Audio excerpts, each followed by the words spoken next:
Welcome to the CompTIA A+ Prepcast presented by baremetalcyber.com.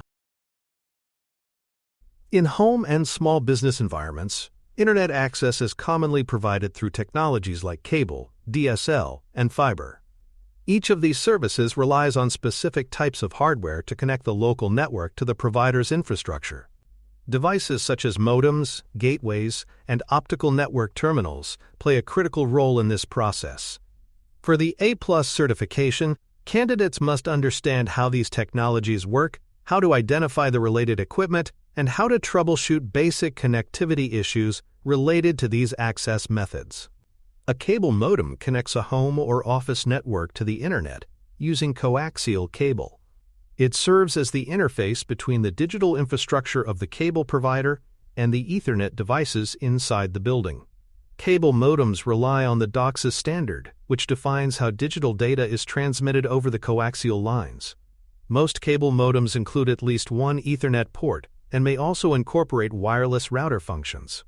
These devices are essential for broadband access in neighborhoods served by cable television providers. Digital subscriber line, or DSL, is another common form of Internet access.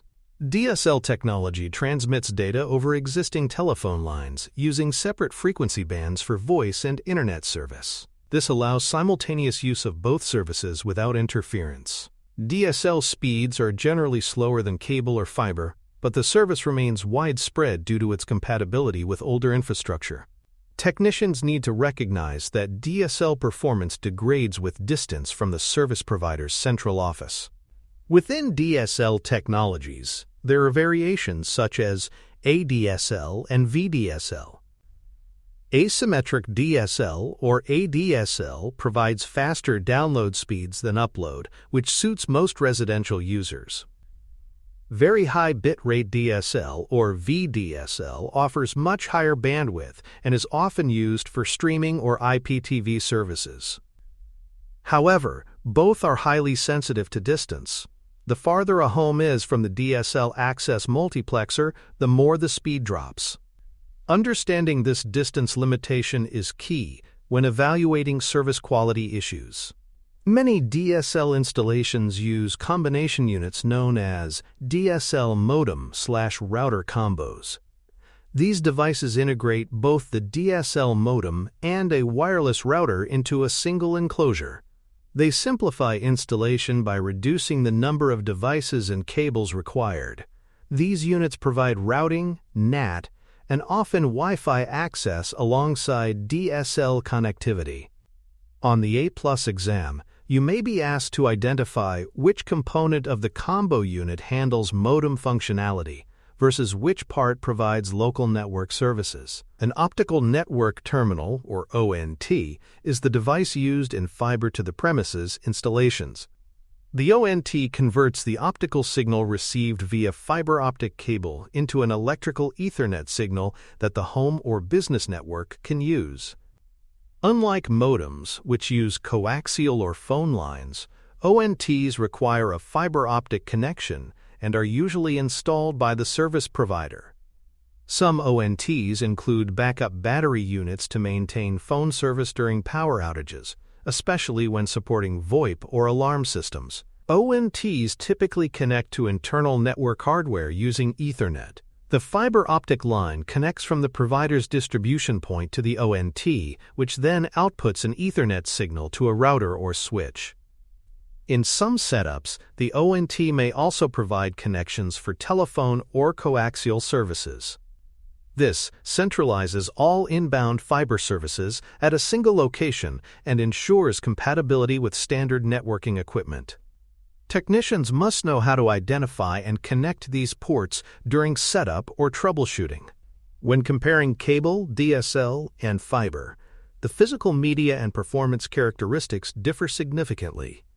Cable and DSL both use copper wiring, but cable delivers higher bandwidth and better performance over distance. Fiber uses light signals, allowing it to transmit data at much higher speeds and lower latency. Fiber connections are less affected by environmental noise and typically offer symmetrical speeds. However, availability, speed, and installation cost vary widely depending on geographic location. Customer Premises Equipment, or CPE, refers to all the hardware installed at the customer's location to enable Internet service. This includes cable modems, DSL gateways, ONTs, routers, and in some cases, set-top boxes for video services. The term covers both provider-owned and customer-owned devices. For successful service delivery, the CPE must be compatible with the Internet service provider's technology and provisioning systems. A+ candidates should recognize various CPE types and understand their placement within the network. For more cyber-related content and books, please check out cyberauthor.me. Also, there are other prepcasts on cybersecurity and more at baremetalcyber.com. Cable modems come equipped with several ports and physical interfaces that are essential to their function. Most models include a coaxial input port for the signal from the cable provider, an Ethernet port for connection to a router or directly to a computer, and a power input. Some units also include additional features like USB ports for direct PC connections or RJ11 jacks for VoIP telephone service. Many cable modems also feature LED indicators that show power, online status, data activity, and signal quality, along with a reset button for troubleshooting. DSL modems feature a different port layout. These devices include an RJ11 jack for the incoming telephone line and an RJ45 Ethernet port for the LAN connection. In many installations, DSL service also requires a filter or splitter to separate voice and data signals, preventing noise or interference on phone calls. Some modems include built-in routers, offering additional Ethernet ports and wireless connectivity. Technicians must be able to identify these ports and understand their roles in the DSL service chain. Optical network terminals have their own distinct interfaces. The optical input port accepts the fiber line from the provider's infrastructure, while the Ethernet port outputs data to a local router or network switch. Many ONTs include a DC power input and a connector for a battery backup unit. Some also have ports for analog telephone lines and coaxial outputs to support legacy devices or cable-based television services. Recognizing the interfaces on an ONT is crucial for configuring or maintaining a fiber-to-the-premises setup. The LEDs found on network interface devices like modems, DSL gateways, and ONTs provide real-time feedback on device status. Typical indicators show whether the device has power, whether the signal is locked, whether an internet connection is active, and whether data is currently being transmitted or received. Understanding LED behavior, such as blinking for activity or solid lights for established connections, allows for fast visual diagnostics. A lack of lights or an error pattern often indicates physical layer or provisioning problems. Before an internet device like a modem or ONT can be used, it must be activated or provisioned by the service provider. This process typically involves registering the device's MAC address or serial number with the ISP. Some providers allow customers to activate devices through a self-service web portal, while others complete the process automatically once the equipment is detected. Without successful provisioning, the device may connect physically but not have access to the broader internet. When troubleshooting connectivity problems with any of these devices, a standard set of steps is usually followed. First, power cycle the modem or gateway, followed by the router and any connected devices. Next, check all physical connections, ensuring that cables are firmly seated and undamaged. Examine the LEDs to verify that the device is receiving signal and is online.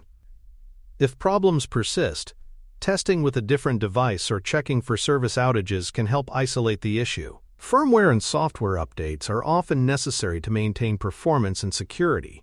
While some internet service providers push firmware updates directly to cable modems or ONTs, routers often require manual updates by the user.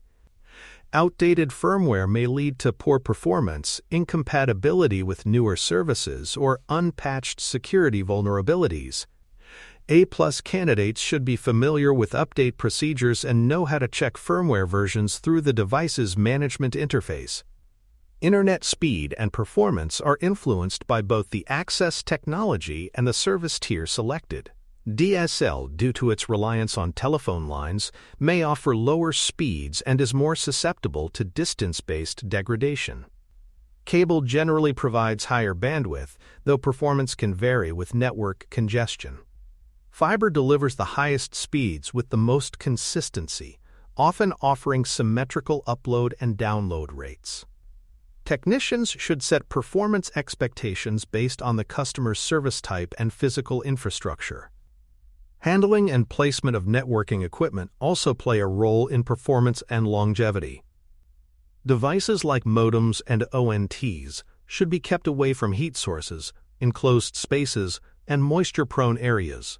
Adequate ventilation prevents overheating, and surge protection helps shield against power-related damage.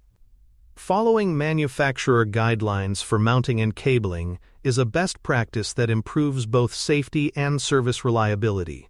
In summary, cable modems, DSL gateways, and optical network terminals all serve as bridges between a service provider's infrastructure and the local network. Each has unique ports, interface types, and operational requirements.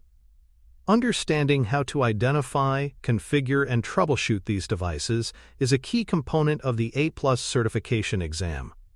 Whether working with coaxial, telephone, or fiber lines, technicians must be able to navigate the differences in service types and equipment roles confidently. Thank you for listening. Please visit baremetalcyber.com for more cybersecurity information, podcasts, books, and more.